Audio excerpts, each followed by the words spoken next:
He has spoken on the topics faith, family and freedom in Cuba, Belgium, Brazil, Congo, UK and all over the USA to crowds from 14 to 40,000. International leadership speaker, trainer and coach. Author of Learn to Raw Leadership, Attitude Hack, Live a More Excellent Life, 5 Battle Strategies of a Victorious Warrior. 2021 President's Lifetime Achievement Award recipient. Founding partner of the John Maxwell team. Toastmaster International Speech Competition semi-finalist. Founder of Tell It Like It Is TV, ThatGuyRocks.com and ThatGuySpeaks.com. Creator of Story Power TV, Transforming Grace TV, and Leading Leaders Podcast. Producer of 4 TV programs and podcasts for Liftable TV and World Trumpet Television as well as multiple social media channels. Please help me welcome J. Loren Norris. Can you imagine if I built a bunch of paper tigers, literal tigers, folded origami, and then in order to protect myself from those paper tigers, I broke out a flamethrower and set them all ablaze? Would I not be the hero of the day? I mean, like a real live leader. Like, I would be so powerful if I could take out all these paper tigers. I don't know if you've noticed it or not, but there's a whole lot of people in leadership today, from our local governments to our global governments to, well, people are not even in government. They're just business owners who think that it's necessary to break out a flamethrower every time they build a paper tiger of their own. That's what I want to talk about in this episode of Leading Leaders. Subscribe now for our extensive video library of leadership lessons promoting faith, family, and freedom.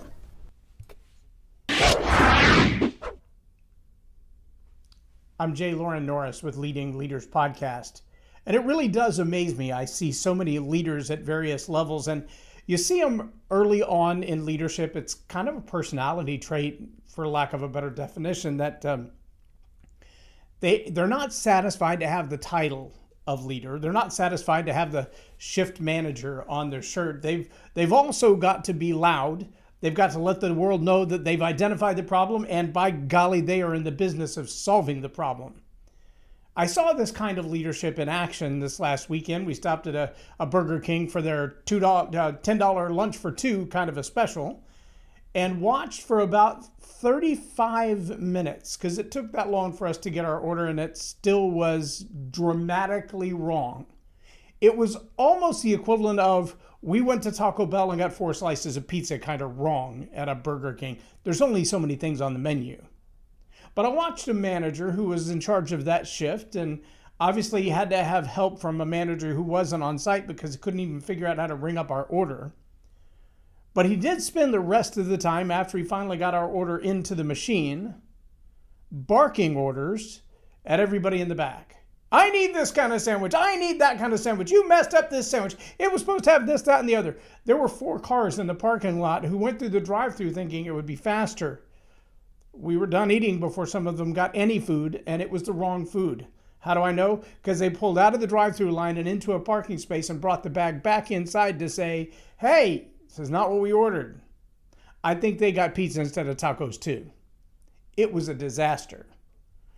But that particular manager was very, very, very, very, very, very clear for everybody who could hear his voice, and I think they might have heard him in Houston, that he was in charge and he was getting the matter fixed and he was taking care of the problem like right now, lickety split. He was solving something. Now, the problem he was solving was not making his team any more comfortable. He wasn't getting the food out the door any faster. It wasn't making the food any more accurate. It wasn't making the food of better quality. In fact, I have to be honest and tell you from where I sat, I don't know what problem he was solving, but by golly, he was on it. He was loud, he was clear, he was extremely articulate, and yet, sadly, glaringly ineffective.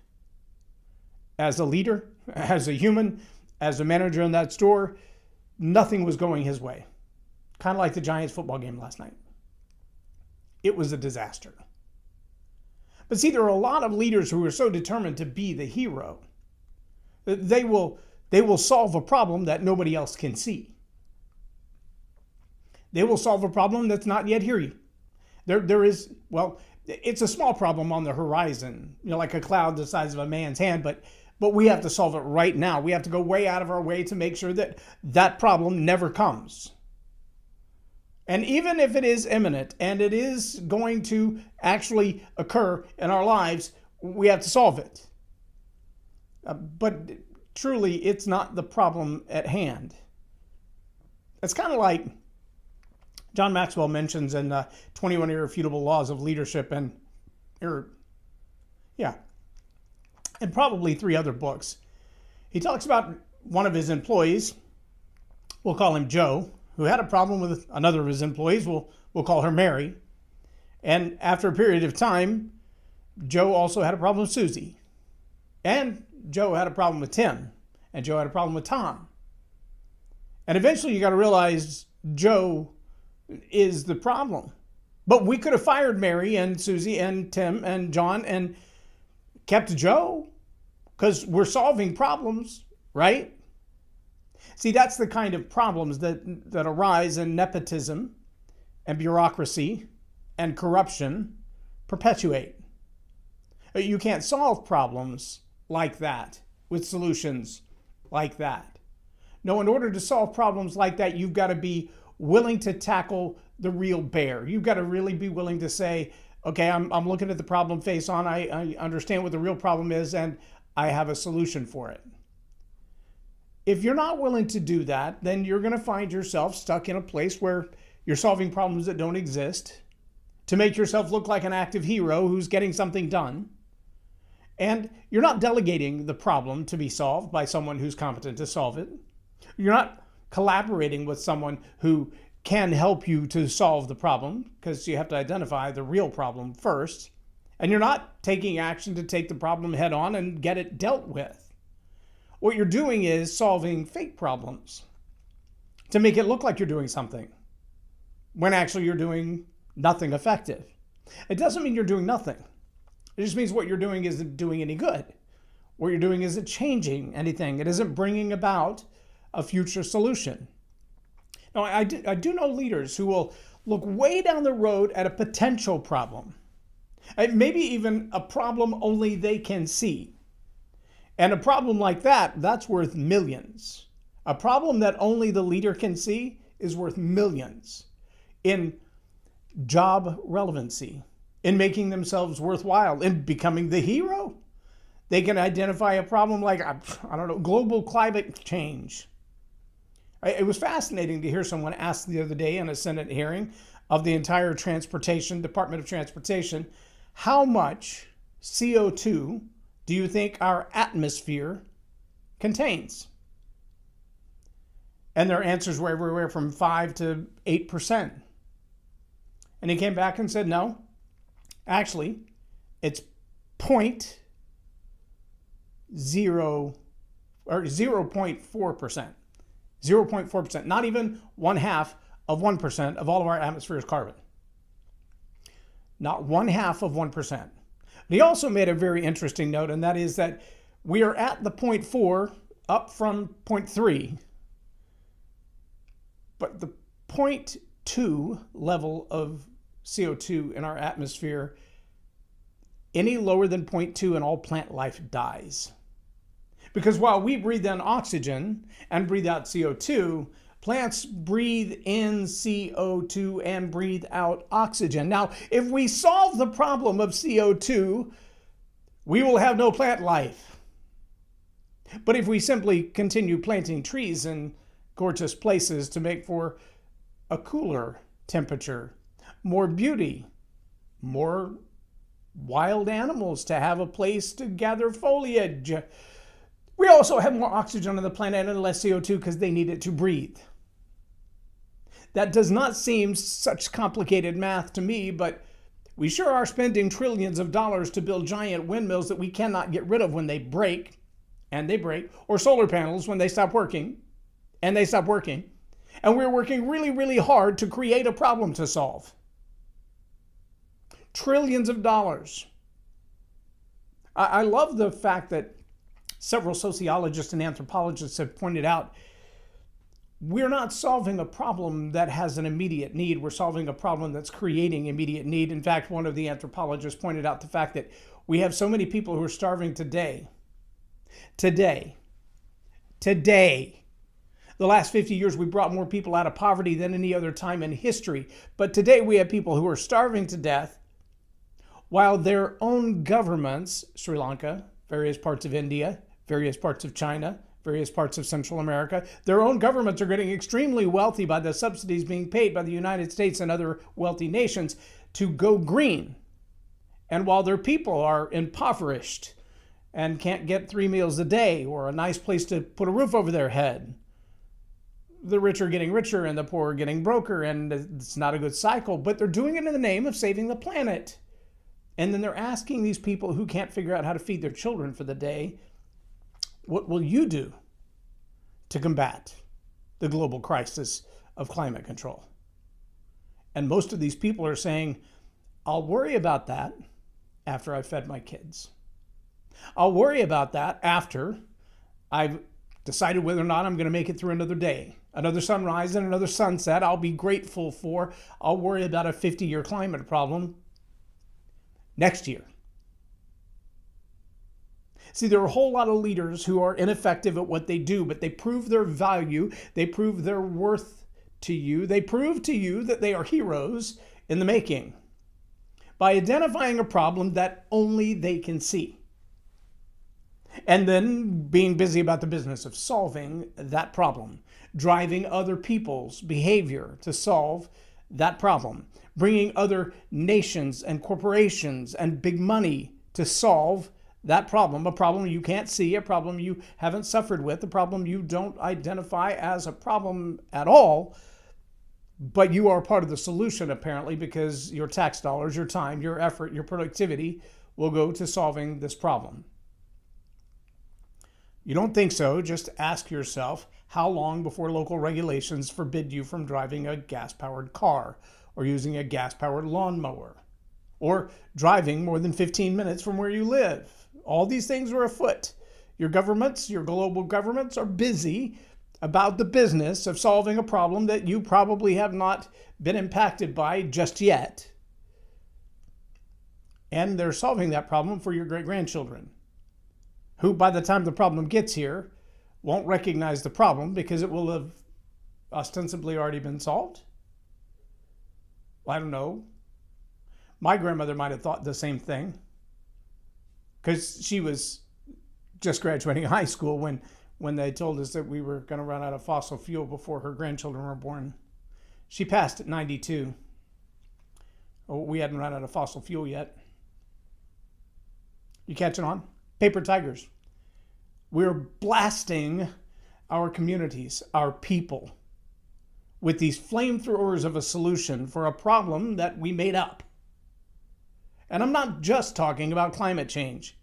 I'm talking about global politics. I'm talking about global commerce. I'm talking about all kinds of silliness that are problems that we've created on our own. Some of them created out of whole cloth. Some of them purely imaginary. They are not real problems. They're the kind of problems where you turn off the light switch and turn it back on and you can't find the problem. Was it really there? Was it your imagination? Was it like that glitch in your computer that if you just shut it down and turn it back on, the memory leakage problem goes away because it was just a memory leakage problem? It wasn't really a virus? Or is it a virus that's buried deep inside your system and you don't know it's there until you turn it on one day and it walks across the room? You know, like Transformer and the toasters in the kitchen. Yeah, although I guess those things are possible. But until they are, why don't we solve the problems at hand, like poverty and violence in the streets? Let's stop worrying about taking away people's guns because it's a constitutional violation to try to do so. And let's worry about the mental health of our young people in school who are so drastically confused about what kind of human they are because of the political nonsense that's being shoved down their throats. Let's stop building paper tigers and paper safaris so that we have a reason to attack them. Let's solve the problems that we have at hand. Let's be effective, efficient leaders with the problems that we can see. Let's educate our children better. Let's work on our local politics. Let's focus on the problems that we can see. Let's solve those. Let's not go looking for more problems than we can handle just to prove that we're a hero. Now, if you think this whole thing is about politics, you haven't been in leadership very long. Because I promise you, if you've been in leadership for any period of time, I'll say 3 years, then you have both competed against for the positions and the opportunities that have come into your life, and you've served under, and you probably have tried to lead those people who are constantly looking for a problem to solve. And if they can't find one, if they can't find a place to make themselves look like a hero, they will create drama for you. They will. They will point out flaws that no one else has ever seen, identify problems that no one else has ever experienced. They will not just identify that problem, they will slap a catastrophic label on it. They will tell you how bad it is now and how bad it's finna be. And then they'll be busy about the business, pointing out that they're the only ones who saw the problem and therefore the only ones who could solve it. Now, let me also tell you, because I've been on the other side of this coin, I am an oddly detailed person. You wouldn't know it by looking at me, but I have a really strong penchant for those little details that a lot of people overlook. And I have been the thorn in the side of many a leader who say, it's working, leave it alone. It's working, leave it alone. It's working, leave it alone. I'm like, well, it appears to be working, but what it's doing is about to fly off the handle in a million pieces. And if you don't fix this little quirk in there right now, what you think is one lug nut missing means your wheel's going to go flying away in the middle of the highway run. I was part of a process in a Fortune 50 company that crafted a new system and process within the organization. And multiple times I found errors at the core of the way the system was created. And I would go back to the guy who created this system. I'm like, do you see this little thing right here? Yep. You see what that does? Yep. Can you fix that? Well, I could, but then it would change this, this, and this, and this, and this. Do you see how that little problem extrapolates into 7 other layers of problems?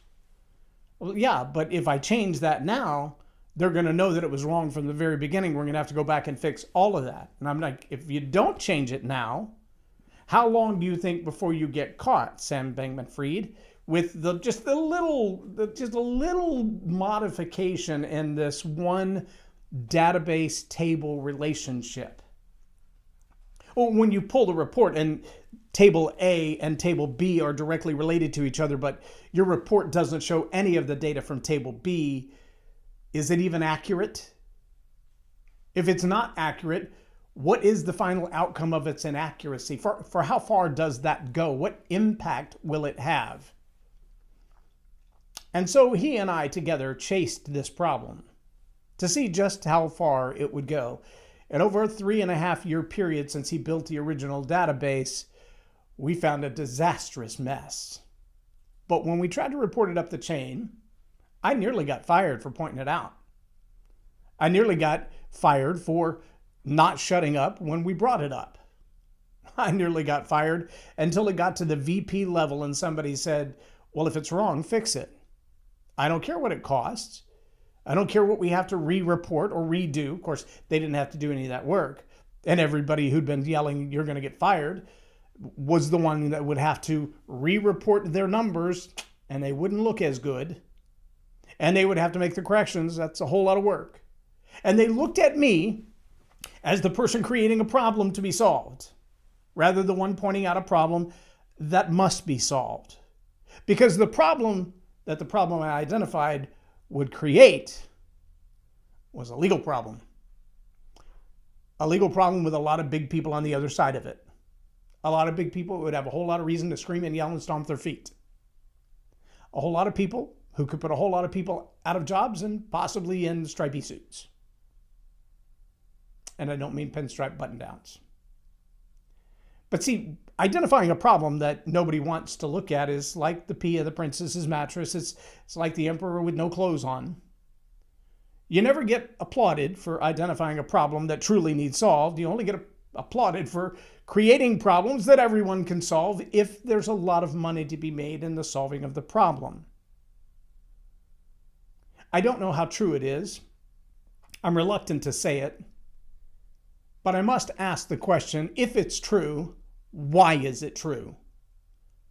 I heard on a newscast a local in Lanai say that the community had come together to share amongst themselves baby clothes, baby food, daily medications, that kind of stuff to help each other out. And it was, for lack of a better term, confiscated by the powers that be, multi-letter agencies that said, no, we can do this better. And yet after it was confiscated to be redistributed, none of it's been redistributed. Neighbors taking care of neighbors, solving a problem that was an immediate problem that had an immediate solution that could be dealt with like right here, right now. That's effective leading.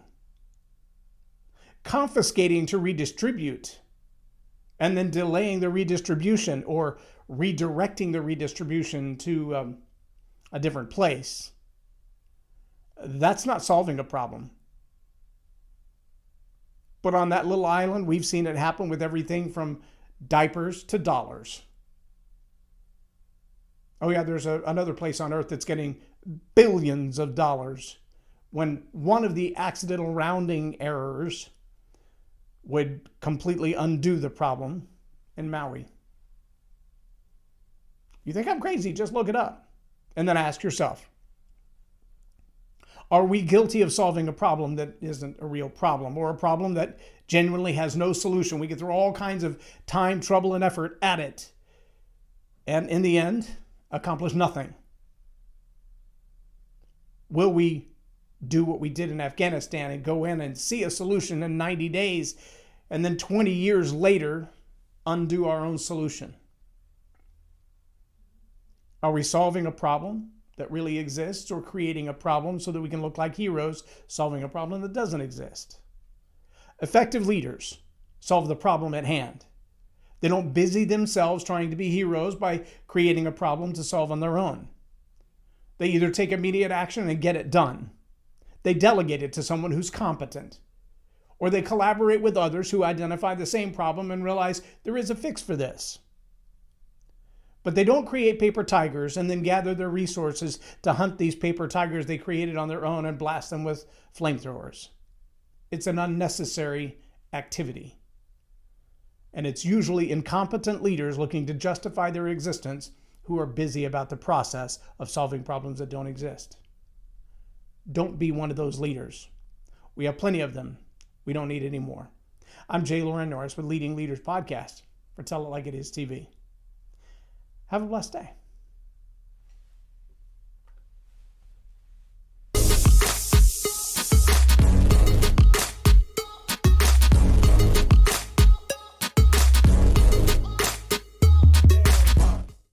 Loren is a master teacher on storytelling, and I learned so much. I'm really going to have to sit down and go back through everything, and I think I might have to have some more coffees with Loren, but it was totally worth my time, and I really highly recommend it if you're looking to grow your ministry, grow your business, grow your career. Loren will serve you well.